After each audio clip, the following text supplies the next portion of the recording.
Bridgeport took their opening drive in for a score Friday in their Class C2 matchup against Gibbon. Gibbon would answer back with 33 unanswered points to get their first playoff win since 1989, 33-8. Monday of this week, we went over to the old field over there, the co-op, and we sat in the stands and went over the scouting report and talked about all the uncles and brothers and dads and cousins that have played for Gibbon on that field. And that's the last time we won a game. It was against Westhold, 1989. We've played at home since then. We played Bertrand in 2003 and lost, which is eerily similar to this because they'd beaten Bertrand earlier that year. So we went over there, and last night I'm driving out of town about 8:30. And as I drove out of town, those lights are on, and who's out in the middle of the field? About 20 kids, about 20 football players. And they get it.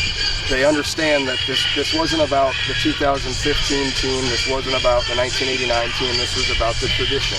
And I'm proud of them for understanding that. On the Buffalo's first offensive play, senior quarterback Braden Snell went down with an injury. Junior Jason Andrews stepped in to lead Gibbon to the win. Took us a little bit. That's shock, it's shell shock. It happens, and you try to prepare for it. We take reps. Jason Andrus is a great kid. He takes reps with our first offense every day at practice, and that's why. And one of the things that we've talked about as a team is it's not always going to be Tanner Gideon or Braden Snell or Corbin Hines. Those are the three kids that get all the publicity, and they're great players. But tonight, it was Jason Andrus and Jake Tracy. And, those kids aren't going to be all region kids. They're not going to be all state kids or all district kids. Those kids are role players on our team that were ready for their moment. After giving up 8 points on the first drive, the Buffaloes did not allow any more points the rest of the game. I think there was a lot that went into that. We made a few adjustments up front with the techniques we were playing in terms of alignment. That was one thing. Two is we've been so close so many times. And these kids just, in my opinion, decided that they weren't going to get denied. They would do whatever they possibly could to stop them, and they did. And I don't think maybe we were quite ready that first series. And Bridgeport goes down and scores, and then I think it was kind of like, all right, they came to play. And our kids decided it was time to play too.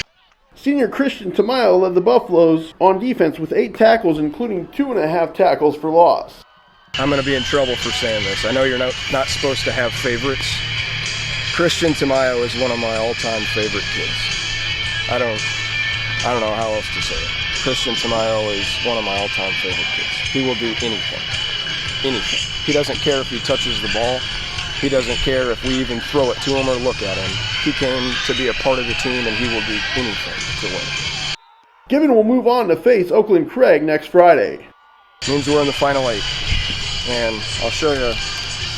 Start the game, or start the playoffs, we told our kids that they're lucky. They're one of 2 teams to make the C2 state playoffs. That was the bracket, right there.